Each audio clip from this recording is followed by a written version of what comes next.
Unsiloed podcast is produced by University FM, elevating the stories of your institution.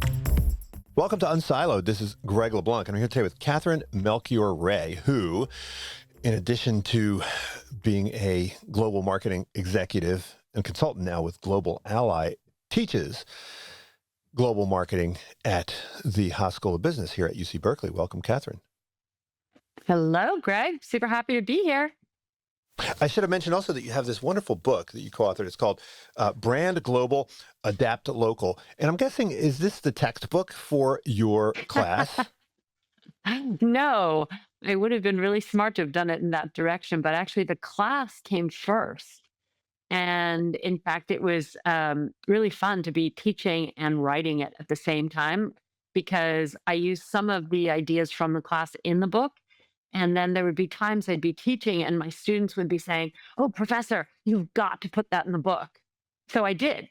And then there were other times where I was struggling in the book trying to figure out something to say. And I realized from my class, like, oh my gosh, you know what? This is a great story and a great country to feature. And actually, that's why the opening of the book takes place in India.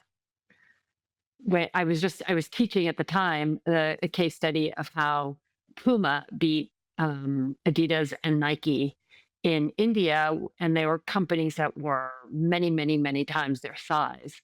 So I was realizing that I didn't have a lot of stories about India, and I decided to open the book from the vantage point of a young teenager in Surat, India, and from his perspective, what he was looking forward to doing with his life as a way of understanding how the brands have to understand their target audience.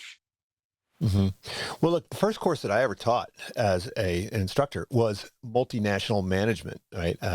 Most of my colleagues don't know this, but I was at the Wharton School. And, you know, it was a really great opportunity for me because it utilized so many different aspects of the business curriculum, right? So, and the fundamental question had to do with organizational design, right? So if you're operating in all of these different markets, how much of your organization needs to make decisions at the center and how much of your organization makes decisions at the periphery? And, you know, marketing was only one part of that, of course, but it turns out that it's an extremely important part of it, right? And so maybe we can start by, and you start your book by trying to define marketing. And Exactly. you know, it's weird because all of us think we know what it is, but when you kind of get into it, it's hard to understand where marketing, where the line is between marketing and strategy, where the line between marketing and sales, right? Where the line is between marketing and branding. I mean, do marketing people have a distinct notion of what it is that they're doing? I think marketing people have a very clear idea of what they're doing. I think maybe other people in the organization don't understand all that marketers do. And that's why I think it's also very important to define what you mean about marketing. And in my professional career, because I've worked across 6 different industries, I've personally experienced the fact that marketing means different things in different industries. So at Nike, marketing was very much responsible for advertising. And yet I came in as the head of women's business, and my role in this case was defining which categories we were going to focus on and invest in. And in many ways, I oversaw all the product marketers. So to me, what I was doing is also a form of marketing, trying to understand who our consumers were in each category and what their needs were from a footwear perspective. And so that's one example. When I moved to luxury with Louis Vuitton, marketing basically took the ideas that a creative director was creating on the runway, and it was our job to then um, make those mean something for audiences in different parts of the world. So make them relevant to them, make them relevant to the brand, make them relevant to culture. And so those are very different parts of the equation. So what I like to say about marketing is that it's a continuum. Everything from the original part of business strategy. What what business are you in? Who's your consumer? Who are your competitors? I ran luxury hospitality for Hyatt. I ran the Park Hyatt and the Grand Hyatt brands. And in this case, I was identifying which cities are our consumers going to where we need to open a Park Hyatt or a Grand Hyatt hotel. So you can see that marketing stretches into different places based on how it's being defined in an industry or in a particular role. And what I try to say to the students too, in asking them this question, is to realize that marketing, again, stretches very far from all the way from the strategy of the get go, all the way down to through the promotion that they often think it is. They think it's advertising and social media and making TikToks. Um, and beyond that, to customer service when you have a problem. I've overseen help teams all over the world because customer service is incredibly important, especially in tech. Yeah. Well, look, I remember when I was in business school, I was a finance person. And so my view of marketing was, oh, it's this squishy, touchy feely thing, right? And then, of course, I took my first marketing class and I realized, oh, wow, this is Phil Kotler, I think was the author of the textbook. And I was like, oh, man, there's a lot of math in here, a lot of quantitative stuff. And it seems like now the quantitative stuff, the scientific stuff, the data-driven stuff has come to dominate, right? And that's what we tend to think of in our marketing Yeah. classes now. And it's almost like squeezed out the culture stuff and the psychology and understanding the consumer. And you very much you emphasize that because you're primarily doing B2C, right? And you're primarily interested in these luxury brands. I mean, how much do you need to weigh the quantitative stuff versus the what we might think of as the human stuff? Yeah. Well, first of all, I'm not just in luxury, but there's a lot we can learn from luxury. When I first started teaching at Berkeley, people thought, oh, she's worked for Louis Vuitton and Park Hyatt. They forget about the Nike and Shiseido and Babel tech businesses. And yet then Bernard Arnault became the world's richest man for a period of time. And all of a sudden, my students started to pay attention. He must be doing something right. What can we learn Right. from luxury? And it's true. I think there's a lot we can learn from luxury, primarily because they cannot make a mistake, right? If luxury is about anything, it's about integrity. And I think there's a lot we can learn from that. But to your point about data versus intuition, that's kind of how I like to think about it, and creativity, if you will. I do think that a CMO's role and the best marketers are 50-50, left brain, right brain. They have got Poet to quant. own their numbers, qual and quant. Yeah, left brain, right brain, qual and quant. They've got to own their numbers, and there's power in owning their numbers. And for me, again, as a marketer, I came out of television. I mean, I started in Japanese television way back when. That's a whole nother story. But when I first got into marketing, it was because we did a global, nationally televised show that would sell crazy things that I found around the United States. And that's how I discovered marketing, because I had a bottom line. If my story was powerful and I had the right product in front of the national audience in Japan, I could sell something. So I could see in black and white the return on my investment. And it was so much more concrete than Nielsen ratings about how many viewers was I actually speaking to, because I got people to take action.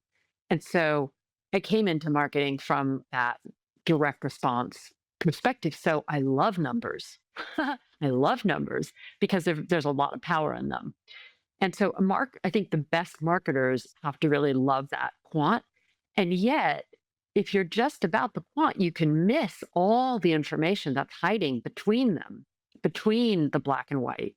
And that's where qualitative insights and instinct and intuition and listening and watching your customer provides so much insight that the numbers can't communicate. Yeah, I mean, you talk about these focus groups and kind of going out and talking to customers and, collecting these stories and narratives. And I think a lot of people say, well, that's just anecdote, right? So, I mean, how do you come to realize what the customer is looking for, um, through these very direct interactions? Well, they often won't tell you exactly what they're looking for, but they will give you hints. So you have, as I said, you have to blend the qual and the quant. The quant will give you macro data of whom you need to target and where there's movement in the market, but often that won't get you down to the real issues below them. So I think you might be referring to various stories that I have about watching consumers and talking to Yeah. consumers. And there's one where I took a American startup company making children's clothing to Japan. And we went to meet our customers and figure out, we could see what they were buying. We could see that they were buying in large quantities. Um, and then they would hang on to their clothes for a long period of time. And when we asked why that was, they said, well, no, the kids would have to grow into them. But we were sizing in centimeters, which is how the Japanese usually measure and do their sizes versus America in inches. And so they really should have had it right. But what we learned is that we were taking into account American shrinkage for dryers, and that in Japan, even though we were sizing in the centimeters that the Japanese housewives were used to, they don't usually dry their clothes in dryers because they don't want them to shrink and Yeah. because energy is very expensive in Japan. And so we realized that they were buying their clothes way too big for these poor children. Luckily, they would grow into them. So then we realized that we had to moderate that in the communication. We weren't going to change all of our products because we our business wasn't big enough in Japan at the time, but we could moderate our communication, which is a marketing tactic for explaining exactly how to buy and how to order the right size for their children. So Yeah. if And, we were and just looking at the data, I saw the data that they were buying these. I didn't know that they were too large for their clothes. All I could see is that they weren't reordering until a long time later. But in speaking to them, I realized this. And then I realized that I could extrapolate that across the country because you can see the data that few people are using dryers. But connecting the two would not necessarily come up on a focus group. Yeah, now you cite Ted Levitt from, I think it must have been in the 70s when he said this, right? That, we're moving towards global products, global distribution, global manufacture, and therefore global brands. But it does seem like even though we have these iconic global brands, it still matters, right? These cultural differences. Yeah. Well, I cite him as something from the 70s specifically. And because I'm explaining the history of marketing, because I think history is really telling. And we can see how far how far marketing has grown. And so that was a period of time when global travel was increasing and international commerce was increasing and currencies were stabilizing. And so there was a lot more international growth and brands were becoming much more international. However, today we're in a very different place because at the click, you can see brands from all over the world in different languages, and many of them will ship you things all over the world.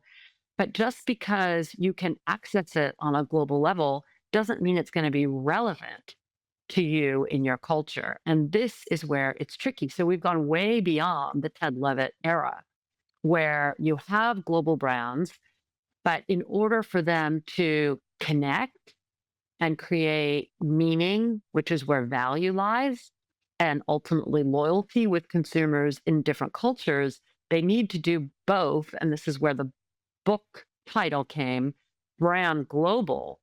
Be a global brand, hold certain things very consistent, but adapt local. And that's tricky. It's really tricky. Which aspects do you want to hold the same? And which aspects are you willing to flex? Yeah, I'm always amazed with companies that are able to position their products and very, very differently, right? So you mentioned like Pabst Blue Ribbon, so in America, that's seen as kind of a cheap beer, working class. I mean, Yeah. fraternities. I mean, you don't serve this at a five-star dinner, but in other parts of the world, it's like considered gourmet. And I remember the first time I encountered this because I grew up in Philadelphia, and we would drink Rolling Rock beer, and it was 35 cents a glass. It was just the basic beer. And then when I went and studied in New York for a summer, some waiter came up and was like, "We have Rolling Rock." It's only like 60 miles away, and it I was had going to this say, that's a quick mystique, train ride. right? you know so I mean, Yeah. in a world of global media, how is it possible for companies to maintain distinct positioning when all you got to do is kind of go on the internet and see the memes and everything else from other countries? Yeah. Well, that's one of the challenges. So Budweiser is actually even bigger than Pabst Blue Ribbon. Budweiser is an excellent example of it. And it has a global footprint, but it is positioned in different markets in different places. And it makes it very challenging for the Budweiser brand managers for things like the World Cup, right? Where you have a global Yeah. audience. Which positioning do you want to embrace? Because in the US, the Budweiser customer is a famous customer, especially recently as the brand managers tried to grow it to different audiences. There was a huge pushback because it's really a middle class beer that represents America. And yet, in different markets, it's actually much more upscale and more expensive. So the World Cup traditionally has had a lot more international viewers. So traditionally, they would probably target that more upscale positioning. But now the World Cup's being held in the United States this year, and there's a huge American soccer boom taking place. So what's Budweiser going to do? It's a real challenge for some brands. Right. I mean, I remember in my class, I used the example of Burberry's, right, which in the UK kind of lost a bit of its cachet, right, for a while there, Yeah. and Yeah. Yeah. some All over the kind of world. like, yeah, I mean, kind of like Tommy Hilfiger. I mean, you tell the story of Tommy Hilfiger, how it acquired this very different audience in the U.S., but they were a little nervous about sharing that with the rest of the world, right? I remember there was Right. I think it was the CEO of Cristal who said he didn't like the fact that rappers were drinking his champagne, and this created a huge pushback, right? Yeah. I mean, it's hard. Like if you think about, Nike, for instance, has athletes on the one side, and then it's got, young urban sneaker geeks on the other. They're not performance people. But Nike's really all about the athletic performance at its core of the brand. But we all know that it's actually not only the fact that the greatest NBA players are wearing Nike, but that also the local kids in the hood are wearing Nike. That gives it the cool factor. So managing that brand elasticity is a real skill because you have the serious part of your brand. So for Nike, it's athletic performance. For luxury, it's going to be um, certain models and influencers and people who have that kind of disposable wealth that they can buy whatever they want and will always be buying the latest items that come out each season. But they still know that they want it to be cool. So you're trying to play both sides of the equation. that's actually why I created one of the frameworks that's in the book that I call the brand fulcrum, the notion of a balance. And when you think of a brand, the strongest brands actually do play simultaneously in opposite, seemingly opposite directions, but that really those two seemingly opposed directions are complementary, right? One might be the traditional side and one's the innovative side. One might be the classical side and the other's the trendy side. But actually, that um, that duality gives the brand elasticity. It allows it to, it gives it range, so it meets a lot more, can reach a lot more customers, and it gives it this inherent dynamism, tension, and excitement. The fact that in certain markets you can see, a Hermes bag being worn by an affluent woman in a very traditional outfit, and then the a belt will be worn by a young 21-year-old on his way to an interview. Yeah, and you talk about the importance of story and how a brand really requires a story, and that means that people have to be able to evoke that story whenever they think of the brand. And presumably, the story. I mean, the story can't be too complex, otherwise, you know, you can't make sense of it. And so, you have this great story yourself about how when you were trying to define a brand, you needed to know the story of the company, and the people who worked at the company hadn't even thought about it, which I find puzzling. Yeah. Yes, it's true. Um, think story comes from lots of different places. The reason story is important is for expansion. You can't control every aspect of a brand as you expand, right? Because the same people, like if you think of Steve Jobs, he could review every aspect of the computer as it was being designed, but as it was being marketed in different markets, in different countries, in different stores with different salespeople, you can't control all of that. And so the way to create a form of consistency is by telling the same internal stories, and then those stories go externally so that everyone understands why um, certain things are in the way that the company operates and the brand shows up in products and services. Um, and so in that particular case, I was talking about a hotel company, and they had 37 hotels around the world in Chicago. I was based in Chicago, but they couldn't tell us what made that division of a larger company so unique. And it's a really great story because I kept doing all this research in Chicago to try to figure out, is it about Chicago's known for its architecture, it's known for its art, and we had incredible art in our hotels, but it wasn't that because that wasn't consistent everywhere. And it turns out that it was very much based on the owner. So people told me, I had to go and talk to the founder and the owner about the origin story. And he said, Catherine, there's no story. It was just that we had a growing um, business hotel operation, and all of these international owners kept coming into Chicago, and they would stay with us, and we couldn't house them all. So we bought a small boutique hotel on Michigan Avenue and invested in the things we love, which were great food, great art. He happened to be the chairman of the Art Institute of Chicago, and treating them like our friends and family. And that's it. And he says, so do you really see there's no story?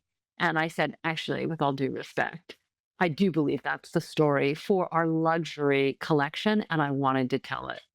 And it's true. And it was absolutely true. And so that also then gave me these three pillars around which to build the brand both consistently and distinctly in each culture, right? So it was food and wine, great art, and personalized service. And so we created the Masters of Food and Wine. We already were doing a lot of this in different markets, but it was done organically because they had learned that that's really what other hotels were doing.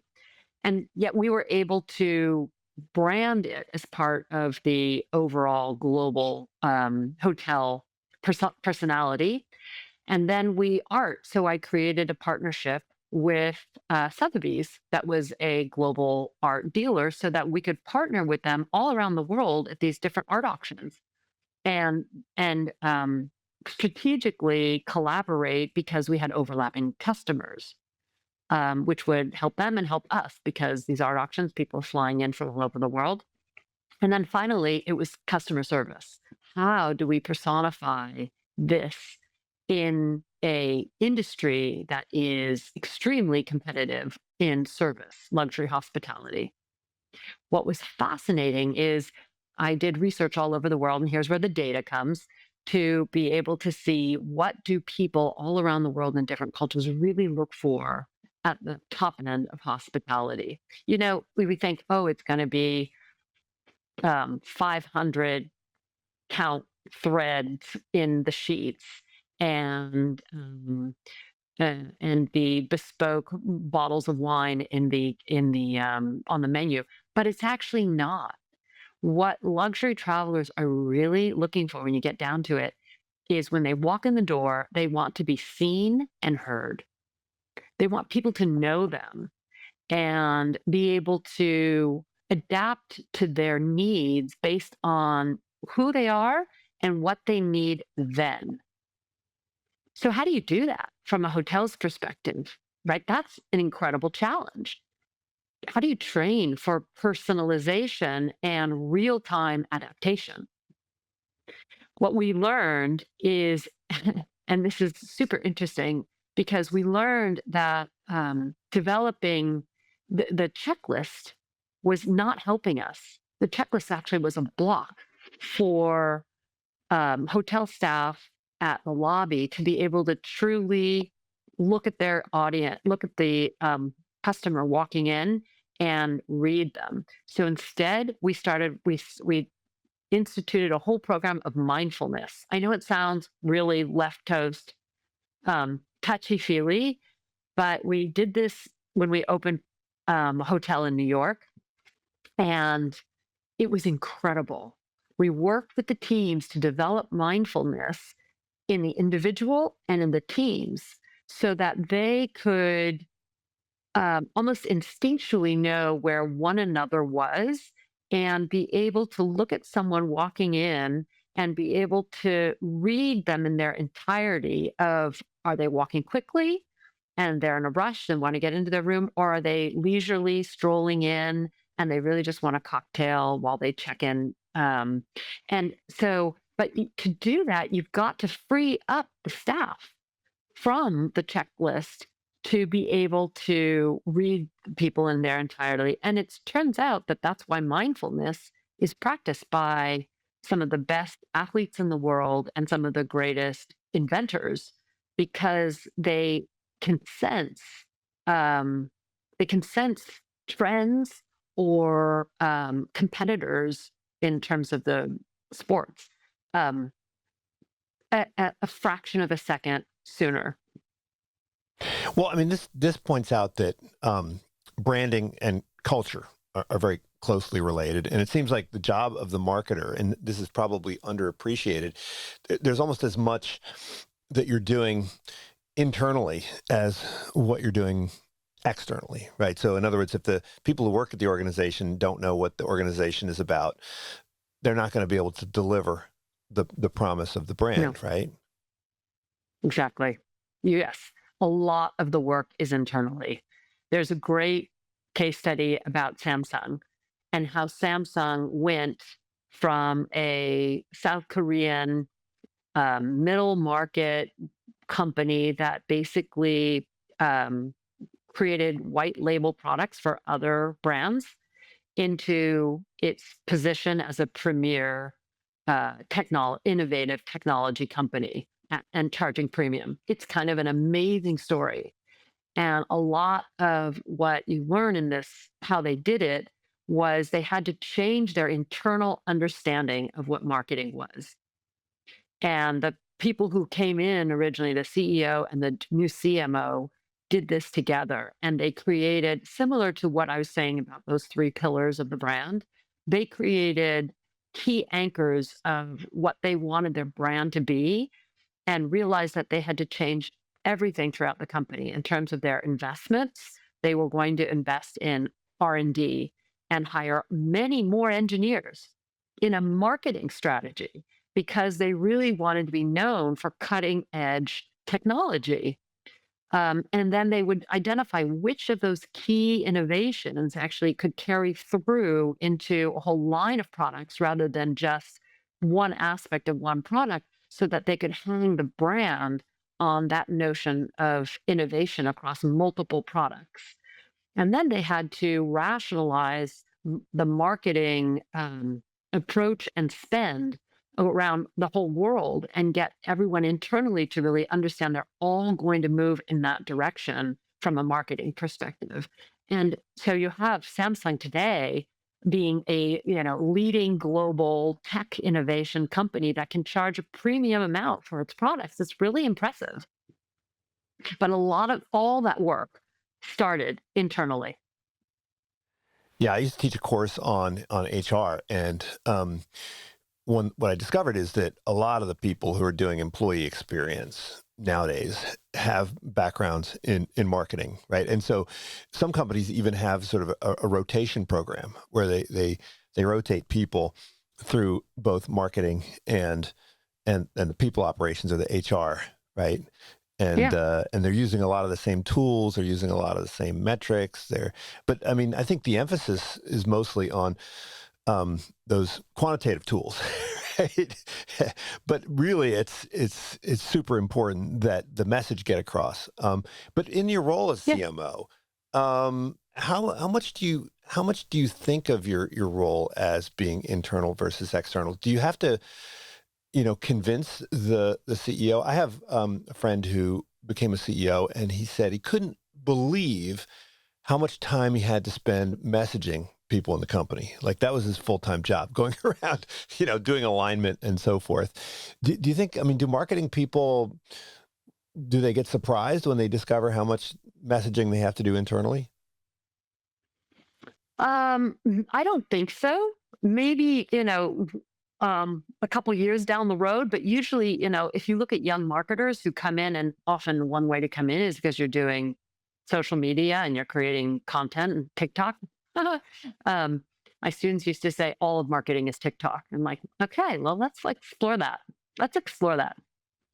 So um, I think several years down the road, pretty quickly, they're going to realize that just making that content doesn't stick unless it's connected to everything else on the inside of the company. And they pretty quickly realize that a lot of their marketing importance is about explaining what they do to these other companies. We kind of started there with the role of that a lot of people don't understand marketing.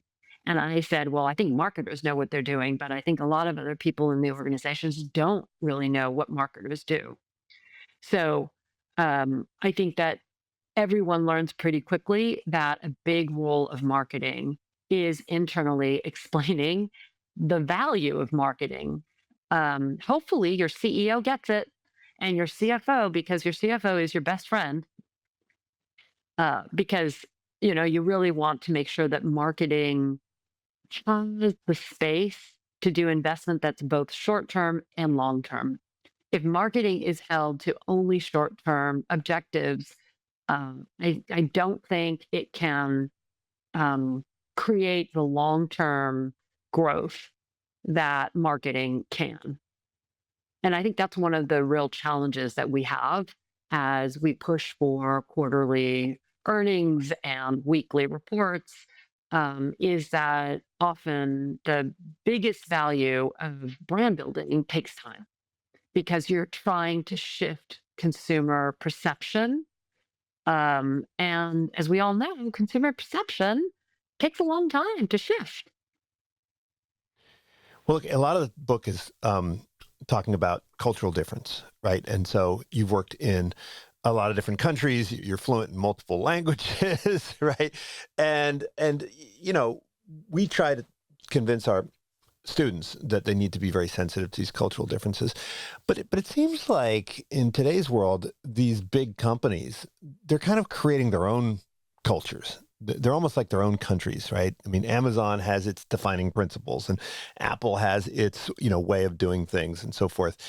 I mean, are those corporate cultures ironing out differences across countries? That there's like an Apple way of doing things that can just kind of steamroll the local culture, or I mean, are these local differences ineradicable? Yeah, it's a very good question. And I think it's very relevant because um, as a company gets larger, as I said, you need some of that brand bureaucracy for consistency. So, how you're going to make decisions in different places. But I think the best ones are ones that have shared values, but allow their local teams to bring them to life in ways that are meaningful to them. So, if I've seen Apple's and Nike's corporate culture imposed in Japan, and it doesn't work so well for those employees. Unless they have come to the US and been to headquarters and spent like a good amount of time, like, 6 to 12 months at least, to really internalize what this way of interacting means, right? Not having a lot of status or being able to speak back to certain people or encouraging anyone to speak up and just say what's on your mind and brainstorming and all of these things. Otherwise, it kind of feels like a foreign occupation in a in your own market if you're in that country, and there's a fakeness to it, and that's super dangerous because the culture right outside the doors of that office are truly that culture. Now, there's another line of thinking that globalization is diluting all of this culture. And with the big five tech companies being the way that most people are communicating globally, everyone's learning to like and comment and put a high five on there. But the thing is, what does liking really mean? Why are you liking? Are you liking from peer pressure? Are you liking from pure like? Are you going to say what you really think on that comment? Are you, because that's the hidden truth about culture is that we might think, oh, we're all using the same apps and services in different cultures, but we're not going to use them the same way. I was CMO of Shiseido, a Japanese 150-year-old luxury cosmetic business in Tokyo, and trying to get our teams to be digitally engaged themselves.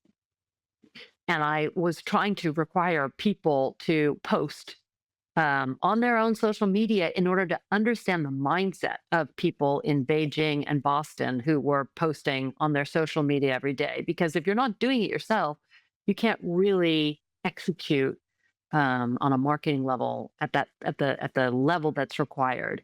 And they would say, well, can I just go and basically like on someone else's feed? Do I have to post something? No one wanted to post anything about themselves because they were uncomfortable doing that.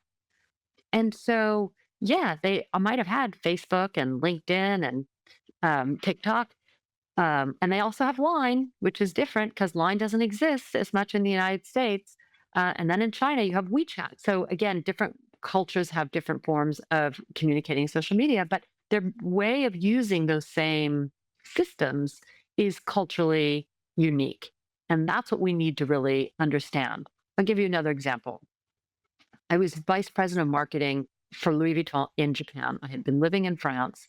And when the CEO of Louis Vuitton understood that I spoke not only French and English, but Japanese, he decided in the middle of the interview he wanted to send me to Japan. I kid you not. I was living in France. My kids went to French schools. But when he discovered this talent for Japanese and a passion for the culture, Japan was the largest market and the most profitable market. So little did I realize I would be moving to Japan. And I did, and it was great. One of the things I was able to do, we were talking about the role of a CMO and understanding your teams and building the trust that you can have from one culture to another. At the time I was there, this was in 2008, 9, smartphone had just come out. People started using emoji. Emoji is a Japanese word. Emotional G is character. So they're emotional characters. That's where it comes from. And so I was the one saying to the CEO in Paris, we need to create a Louis Vuitton emoji. You can imagine he thought I had lost my brain. Right? So here's this luxury brand that's going to have some kind of an animated figure, right, in a little circle. She was like, what the hell are you talking about? And I said, no, no, no, no. We really need to be on the cutting edge of culture to be able to do this. And so, um, it was the trust that we had created between um, Paris and me in Tokyo, understanding the French brand, understanding the Japanese emergence of culture using American social media platforms, that we had an opportunity to be one of the first brands. And we were going to do it very luxuriously with the classic brown and gold and the LV logo, very perfectly done. So we would do it with the integrity that you expect in luxury, but we needed to push into that culture to be relevant. And that's where you realize if it had been too much of the top down, we have to do this way and the French way only, and we won't um, we won't shift our behavior, we would have missed these cultural signifiers and been caught flat-footed in a market that is extremely competitive and moves very quickly. Well, look, I mean, you're speaking the language. You spend a lot of time in the country, but most people don't have that opportunity or don't have that capacity. So, how much do you actually need to know about a culture to appreciate the differences and what you need to do, right? So, I mean, I think of it in the Yeah. same way as technology. Do you need to be a coder in order to understand the relevance of technology? Well, I mean, it helps, but there is a Yeah. certain shallow understanding that you can have that's super helpful. So, Yeah. what if we're thinking about developing, managers that are capable of understanding global environment and different national differences? How much do they need to know? Yeah. Right. Well, so this is where I talk a lot about cultural intelligence. We all know about emotional intelligence, and I think we have come to realize how important that is in leadership. Well, cultural intelligence takes that one step further. It relies on a lot of the aspects of emotional intelligence, but it adds culture in on top of it. And basically, it's the ability to see and bridge cultural differences. So you don't have to be an expert in every culture. You don't have to know how to code in, I guess, in technology, but you have to have a couple qualities that help you learn how to see what is often not actually being explicitly said with words. The first is So to have a there. little bit of anthropological talent, I guess. Yeah, exactly, exactly. So the first one is just have an open attitude. If you think you know exactly how it's going to be, you will definitely hit blind spots. So just being open and curious and um, and eager to find out what you don't know, which is always great for anything. The second part is awareness. How aware are you of both your own actions in order to be aware of another's actions? Do you realize when you walk in the room, you start talking, or are you observant to see who might be talking first, or where people are sitting, or do you just go and grab a seat at the table? Seating is extremely important in different cultures. I have some funny stories about that too in the book. Um, Only once you start with those two qualities, an open mind and awareness, Then you can add in the cultural understanding that you need to know. And again, you don't have to know everything, but if you learn certain aspects of cultural behavior, um, then you start to be able to see how these things are all relative and they're all different. And then the fourth part of that is actually practicing those skills, practicing to shift your behavior from one culture to another, and recognizing how you're shifting certain aspects of your own behavior, communication, expectations, shifts the responses that you get in return. And that is incredibly valuable because it's very powerful. Again, if you think about marketing as understanding your consumer in a culture and trying to influence them, if you can shift how they're going to respond and behave, you have that power, it is to be able to do so. Well, how do we cultivate cultural intelligence, or CQ, as you call it?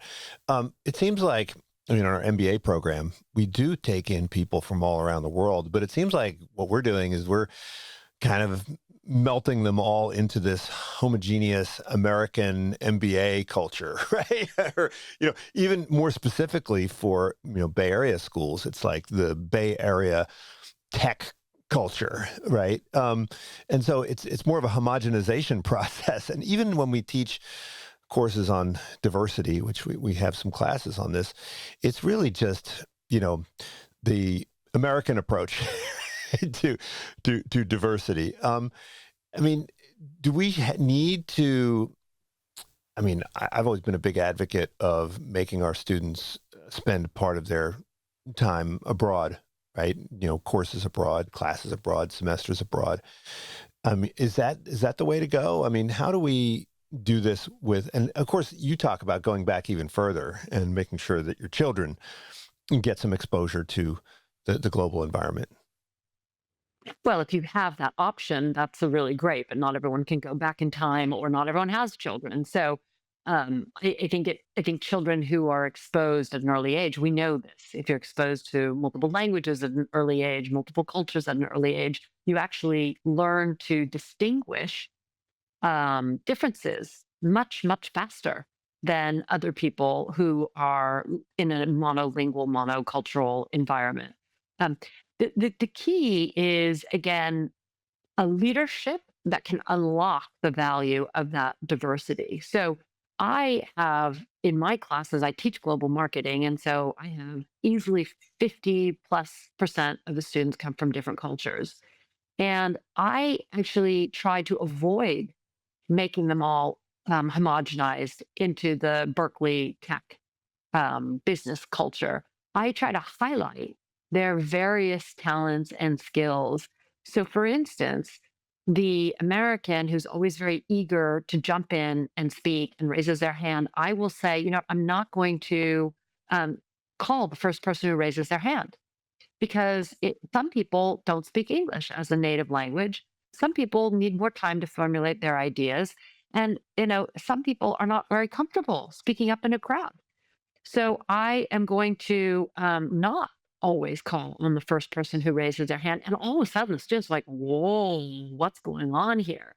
And I try to highlight the fact that everyone has these different cultural skills and strengths.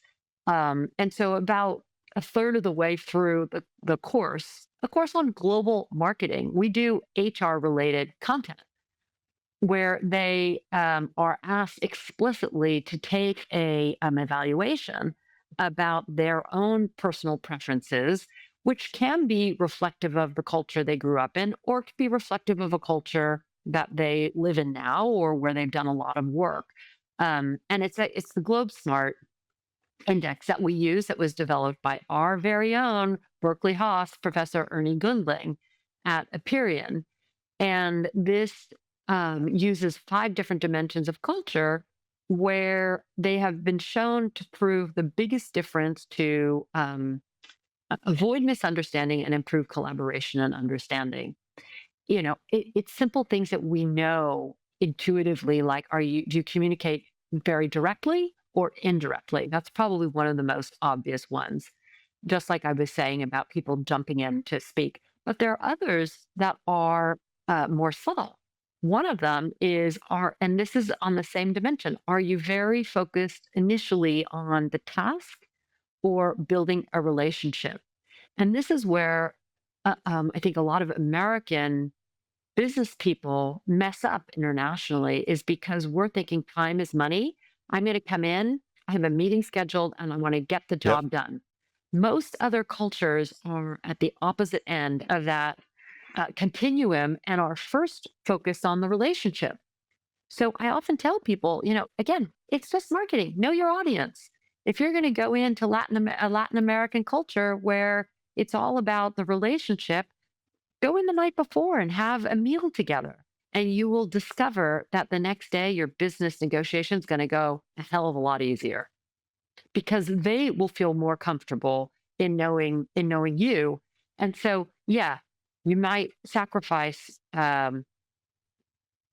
24 hours of your time, but you'll actually gain a lot more time over the long run because you're building a relationship that can go through the ups and downs of a negotiation more easily than not. Well, I mean, do you think Americans are in general at a disadvantage? Because, well, I mean, apart from our immigrants, right? Because it seems like Right. we're a monolingual society. Most people don't grow up learning second languages. They don't spend as much time abroad.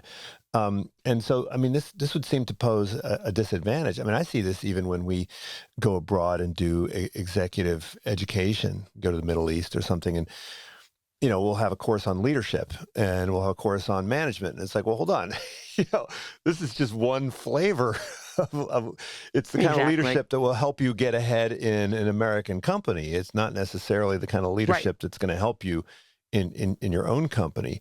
So there's a bit of I don't know, an imperialism in the way, Americans teach things like management and leadership and so forth. Exactly. I mean, Are we at a I do think that disadvantage?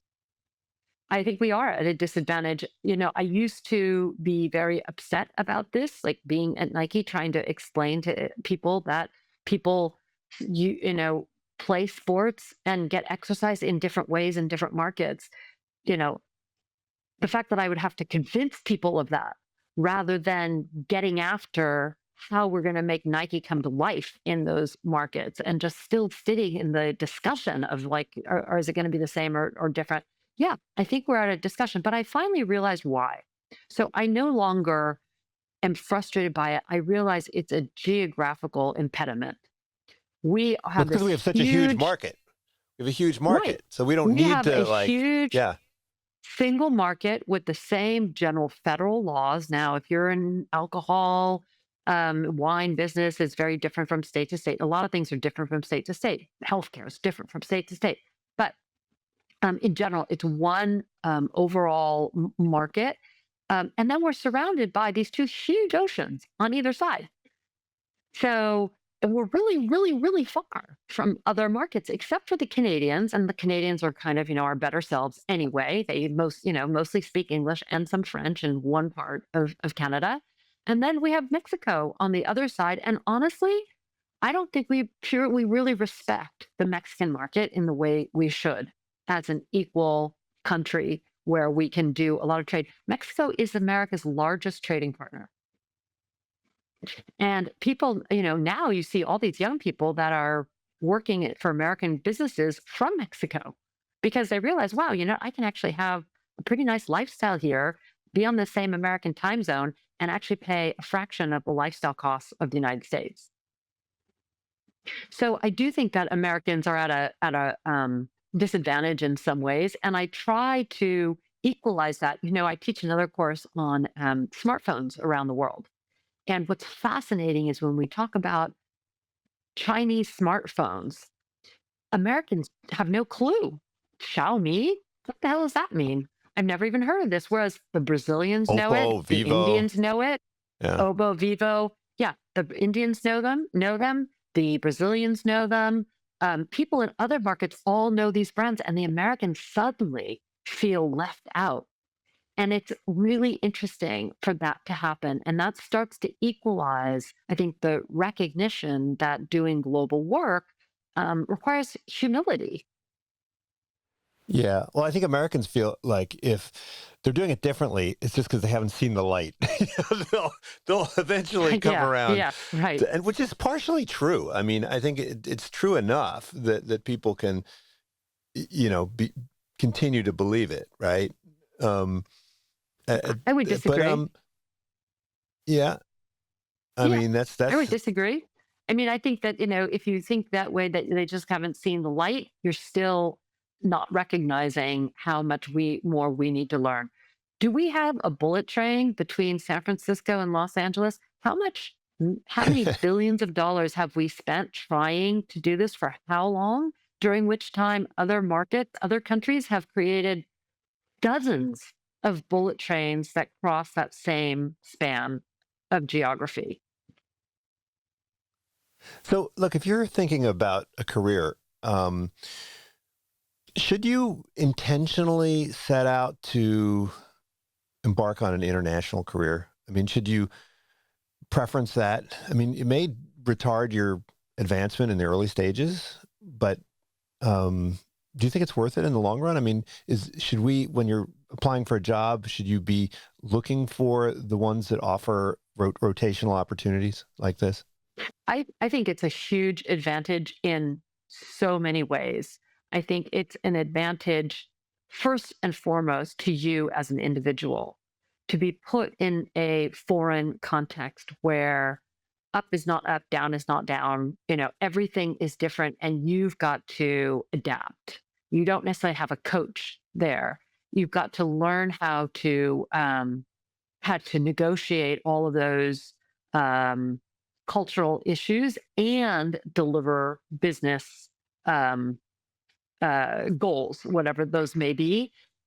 So that's the first benefit. But then over your career, it adds enormous opportunities, new skills that you gain. And skills, one of the things we talk about in the book, the last chapter of the book, is how to build a global career and what are the skills that all the people I interviewed for the book come back to say are the most powerful ones of going to work in a foreign country. And they are the fact that skills are transferable. We all say today, careers are circular and you're not going to be working for the same company. You're not even necessarily going to be doing the same job. The jobs may disappear. So, but skills are transferable. And that's from one company to another, it's from one culture to another. If you're a terrific growth marketer or accountant or content creator, you can do that in different markets. So you have to learn to rely on those. The second aspect is networking. And we all know, even in this country, your network is huge. And I am always emphasizing to students and my own children, value your network. It's kind of basics that we learn when we're in kindergarten, say please and thank you. But truly go back to the people who've helped you and thank them and check in with them and give them an update. Because when you start to go into a foreign country, your network becomes incredibly important for you to rely on.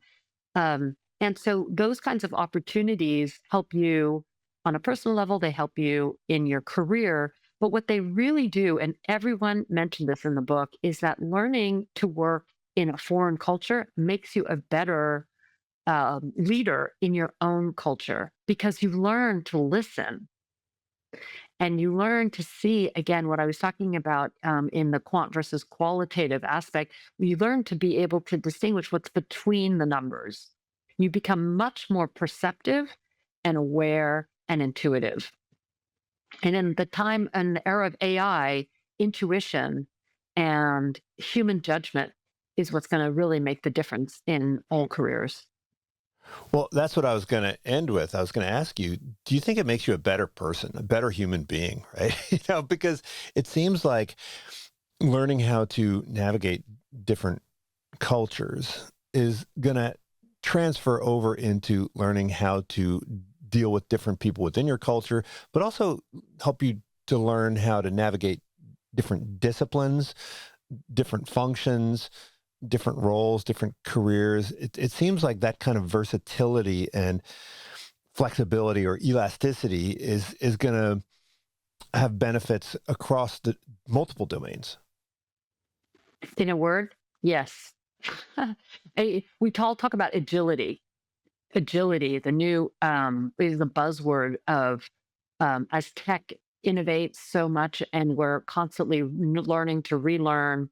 Um, Agility is built through resilience and hardship, and you have to shift your behavior. That's that notion. The fourth aspect of cultural intelligence was practice, right? Practicing shifting from one culture to another. So when you learn to do that, you become very adaptive to understand, as you said, different roles, different companies, different industries, but even to understand as you change, because let's face it, we're not the same people we were when we started our careers. We've learned a lot more. We've changed our own values. They've evolved over time. And so, becoming adaptive, we learn how to embrace that change. And that's what life's about. Yeah, I love how you did that self-diagnostic of your own cultural characteristics, and you're kind of threading the needle between Japan and France and the U.S. in terms of who you've become as a person. Yeah, and understanding that about ourselves gives us the ability to understand how we come across and what preferences that we may have that are hiding in plain sight. I do have this expression that I love, which is the notion of lowering the waterline of culture. So if we think of culture as an iceberg, that the things we think about culture are all the things we see in the iceberg. Food, dress, literature, movies, but they all are cultural representations of these hidden values, assumptions, gender norms that are hiding under the waterline. And so learning to recognize that those exist and then how to realize that those are very real to a lot of people, but unspoken, helps us expand our awareness of culture, of behavior, of preference, of business, and of working with other people. So that I think we gain in the skill of knowing ourselves and of understanding how others may be different. And when you start to realize that these things exist under others, I do think it does make us much more empathetic to another person and someone who's different than ourselves. Well, Catherine, thanks so much for joining me. The book is called Brand Global, Adapt Local. Lots of great stories in here that we didn't even mention. So thanks so much. Thanks so much, Greg, for having me. It's been really fun, and I hope people will take a look.